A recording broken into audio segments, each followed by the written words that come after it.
from around the globe. It's theCUBE, with digital coverage of AWS Public Sector Online. Brought to you by Amazon Web Services. Hello everyone, welcome back to theCUBE's virtual coverage of AWS Public Sector Summit Online. I'm John Furrier, your host of theCUBE. Normally we're in person out on Asia Pacific and all the different events for AWS Public Sector, but this year we have to do it remote, and we're going to do the remote virtual CUBE with AWS Virtual Public Sector Online Summit. And we got two great guests here to talk about Digital Earth Africa Project. Clive Charlton, Head of Solutions Architecture, Sub-Saharan Africa with AWS. Clive, thanks for coming on. And Aditya Agarwal, founder of D4D Insights, and also an advisor to the Digital Earth Africa Project with AWS. So gentlemen, thank you for coming on. Appreciate you coming on remotely. Thanks for having us. Thank you for having us, John. So Clive, take us through real quickly. Just take a minute to describe what is the Digital Earth Africa Project? What are the problems that you're aiming to solve?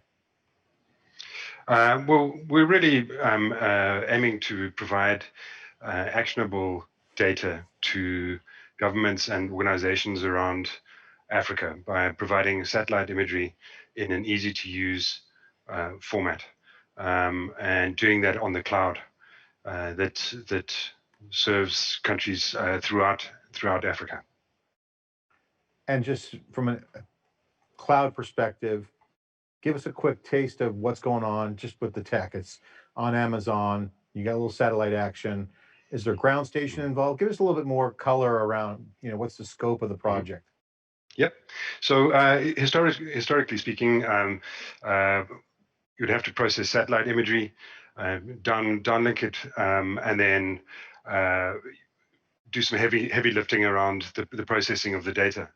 Digital Earth Africa was built from the experiences from Digital Earth Australia, originally developed by Geosciences Australia.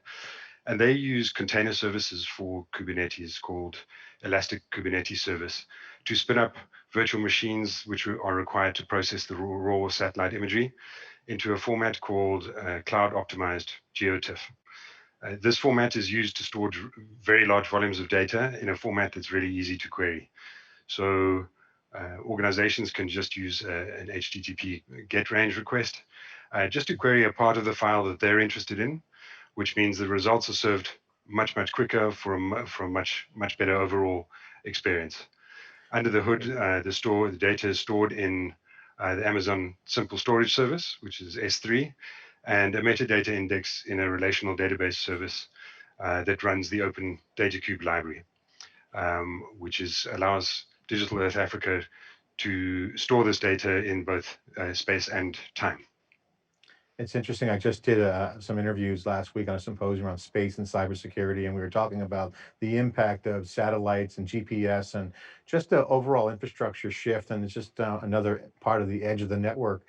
Aditya, I want to get your thoughts on this and your reaction to the Digital Earth Project. You're an advisor. Let's zoom out. What's the impact to people's lives? Give us a quick overview of how you see it playing out, because explain to someone who doesn't know anything about the project, like, okay, what's it about and how does it actually impact people? Sure.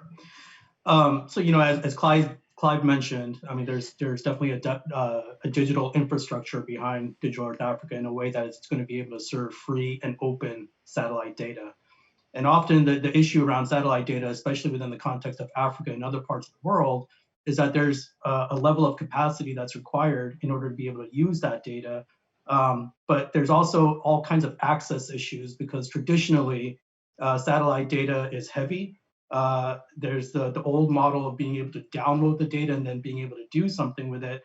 And then often about 80% of the time that you spend on satellite data is spent just pre-processing the data before you can actually do any of the fun analysis around it that really sort of impacts the kinds of decisions and actions that you're looking for. And so that's why Digital Earth Africa, and that's why this partnership with Amazon is a fantastic partnership, because it really allows us to be able to scale the approach across the entire continent, make it easy for that data to be accessed, and make it easier for people to be able to use that data. The way that Digital Earth Africa is being operationalized is that we're not just looking at it from the perspective of, let's put another infrastructure into Africa. We want this program, and it is a program that we want institutionalized within Africa itself, one that leverages expertise across the continent and one that brings in organizations across the continent to really sort of take the leadership and ownership of this program as it moves forward.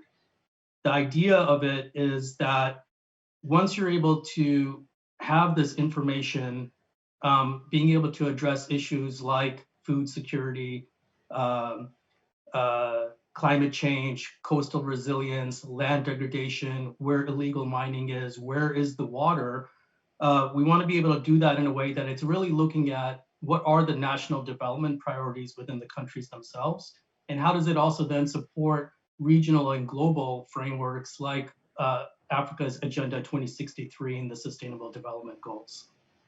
No doubt in my mind, obviously, there's huge benefits to these kinds of technologies. I want to also just ask you as a follow-up, there's a huge space race going on right now, explosion of availability of satellite data. And again, more satellites are going up. There's more congestion, more contention. Again, we had a big event on that cybersecurity and the congestion issue, but satellite data was powering everyone here in the United States. You want an Uber, you want Google Maps, you're everywhere with GPS. Without it, we'd be kind of like wondering what's going on. How do we even vote these days? So certainly an impact, but there's a huge surge of availability of the use of satellite data. How do you explain this, and what are some of the challenges from the data side that's coming from the Digital Earth Africa project that you guys hope to resolve? Sure. I mean, that's a great question. I mean, I think at one level, when you're looking at the space race right now, satellites are becoming cheaper, they're becoming more efficient. There's increased technology now on the types of sensors that you can deploy. There's companies like Planet that are really revolutionizing how even small countries are able to deploy their own satellites and the constellation that they're putting forward in terms of the frequency by which you're able to get data for any given part of the earth on a daily basis.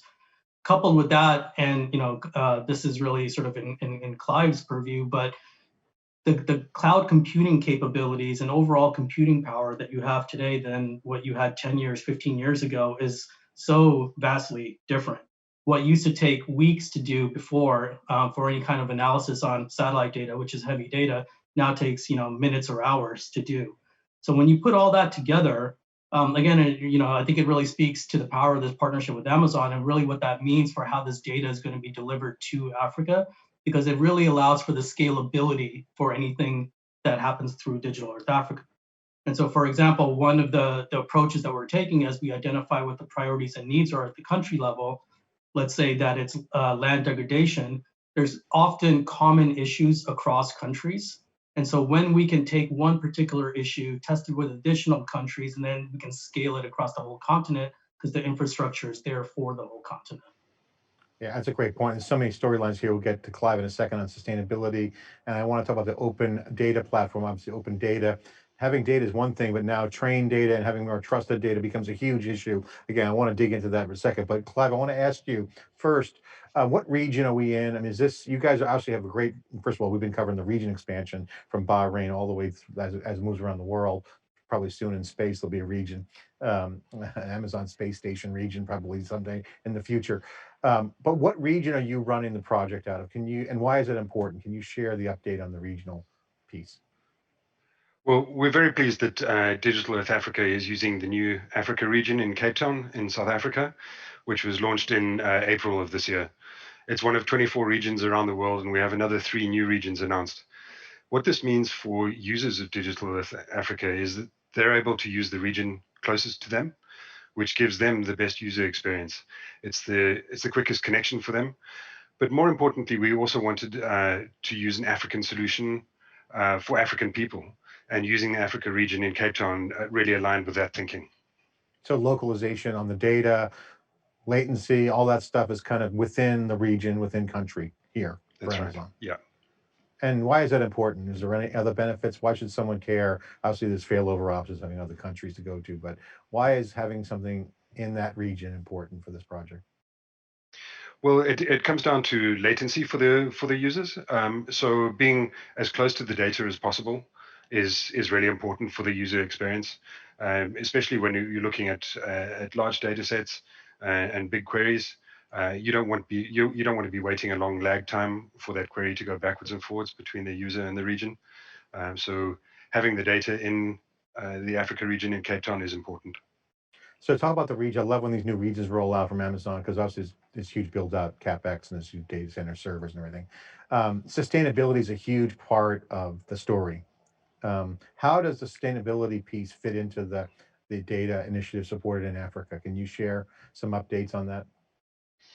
Well, this project is also closely aligned with the Amazon Sustainability Data Initiative, which looks to accelerate sustainability research and innovation, really by minimizing the cost and the time required to acquire and analyze large sustainability data sets. So the initiative supports innovators and researchers with the data and tools and technical experience that they need to move sustainability to the next level. These are public data sets and publicly available to anyone. In addition to that, the initiative provides cloud grants to those who are interested in exploring the use of AWS technology and scalable infrastructure to serve sustainability challenges of this nature. Adichie, I want to get your thoughts on this a comment that Clive made around latency. And certainly having a region there has great benefits. No need to harp on that. Everyone knows I'm a big fan of the regional model. But it brings up the issue of what's going on in the country from an infrastructure standpoint. A lot of mobility, a lot of edge computing. I can almost imagine that. So how do you see that evolving from a business standpoint, from a project standpoint, data standpoint? Can you comment and react to that edge angle? Yeah, I mean, I, I think that the value of an open data infrastructure is that you want to use that infrastructure to create a whole data ecosystem type of an approach. And so from the perspective of being able to make this data readily accessible, making it efficiently accessible, and really being able to bring industry into that ecosystem, because what we really want as the program matures is for this program to then also instigate the development of new businesses, entrepreneurship, really get the young people across Africa, which has the largest proportion of young people anywhere in the world, to be engaged around what you can do with satellite data and the types of businesses that can be developed around it. And so by having all of our data reside in Cape Town on the continent, there's obviously technical benefits to that in terms of being able to apply the data and create new businesses. There's also a perception in the fact that the data that Digital Earth Africa is serving is in Africa and residing in Africa, which does go a long way. Yeah, and that's a huge value. And I can just imagine the creativity. Clive, if you can comment on this open data platform idea, because some of the commentary that we've been having on the Cube here and all around the world is data is great. We all know we're living with a lot of data. You're starting to see that the commoditization and horizontal scalability of data is one thing, but to put it into software defined environments, whether it's an entrepreneur coding up an app or doing something to share some transparency around some initiatives going on within the region or in the continent, it's about trusted data. It's about sharing algorithms. AI is also a consumer of data. Machines consume data. So it's not just a technology. Data is part of this new normal. What's this open data platform and how does that translate into value in your opinion? Yeah, and when data is shared on AWS, anyone can analyze it and build services on top of it, using a broad range of compute and data analytics products. Things like Amazon EC2 or Lambda, which is our serverless compute, to things like Amazon Elastic MapReduce for complex extract and transformation processes. But sharing data in the cloud lets users spend more time on the data analysis rather than the data acquisition. And researchers can analyze data shared on AWS without needing to pay to store their own copy, which is what the open data platform provides. You only have to pay for the compute that you use, and you don't need to purchase storage to start a new project. So the registry of the open data on AWS makes it easy to find those data sets by making them publicly available through AWS services. And when you share your data on AWS, you make it available to a large and growing community of developers and startups and enterprises all around the world. And we've been talking particularly around Africa. Yeah. Um, So it's an open source model, basically. It's free. Doesn't cost you anything. Probably to start, maybe down the road, if it gets heavy, maybe to charging, but for the most part, easy for scientists to use. and then you're leveraging it into the open, contributing back. Is that right? Yep, that's right. And getting researchers and startups and organizations going quickly without having to worry about the data acquisition, they can just get going and start building. All right, well, I want to get back to Adichie on the skill gap issue because he brought up something I thought was really cool. People are going to start building apps. You're going to start to see more innovation. What are the needs out there? Because we're seeing a huge onboarding of new talent, young talent, people reskilling from existing jobs. Certainly, COVID's accelerated people looking for more different kinds of work. I'm sure there's a lot of demand to some innovative things. The question I always get, I want to get your reaction, is what are the skills needed to get involved, to one, contribute, but also benefit from it, whether it's the data, satellite data, or just how to get involved skill wise. Sure. Yeah, so most recently we've created a 6-week training course that's really kind of taken users from understanding the basics of Earth observation data to how to work with Python, to how to create their own Jupyter notebooks and their own use cases. And so there's a wide sort of range of skill sets that are required depending on who you are. Because effectively what we want to be able to do is get everyone from kind of the technical user that might have some remote sensing background to the developer to the policymaker and decision maker to understand the value of this infrastructure. Whether you're the one who's actually analyzing the data, if you're the one who's developing new applications, or you're taking that information from a managerial or policy level discussion to actually deliver the action and sort of impact that you're looking for. And so in that regard, we're working with ITC in the Netherlands and again with institutions across Africa that already have a mandate and expertise in this particular area to create a holistic capacity development program that will address all of those different factors. So I guess the follow-up question I want to have is how do you ensure the priorities of Africa are addressed as part of this program? Yeah. So we've created a governance model that really is both top down and bottom up. At the bottom up level, we have a technical advisory committee that has over 15 institutions, many of which are based across Africa, that really have a good understanding of the needs, the priorities, and the mandate for how to work with countries. And at the top down level, we're developing a governing board that will be inclusive of the key continental level institutions that really provide the political buy-in, the sustainability of the program, and really provide overall guidance. And within that, we're also creating an operational model such that these institutions that do have the capacity to support the program, they're actually the ones who are also going to be supporting the implementation of the program itself. And there's been some United Nations sustained development projects, all kinds of government involvement around making sure certain things happen within the country. Can you just share some of the highlights of some of the key initiatives that are going on that you're supporting to make it a better world? Yeah, so this program is very closely aligned to Sustainable Development Agenda, and so developing methods that really address the Sustainable Development Goals is one facet. In Africa, there's another program looking over overall national development priorities and sustainability called Agenda 2063. And really, like, I think what it really comes down to, this wouldn't be happening without the country level involvement themselves.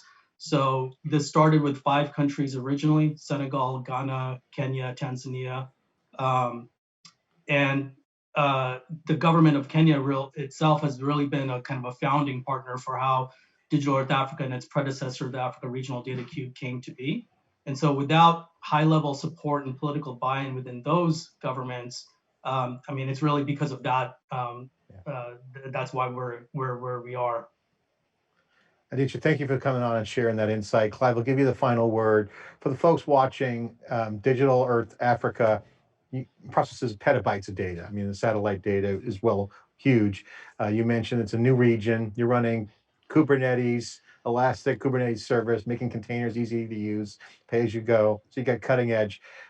Take the 1 minute to share why this region's cutting edge.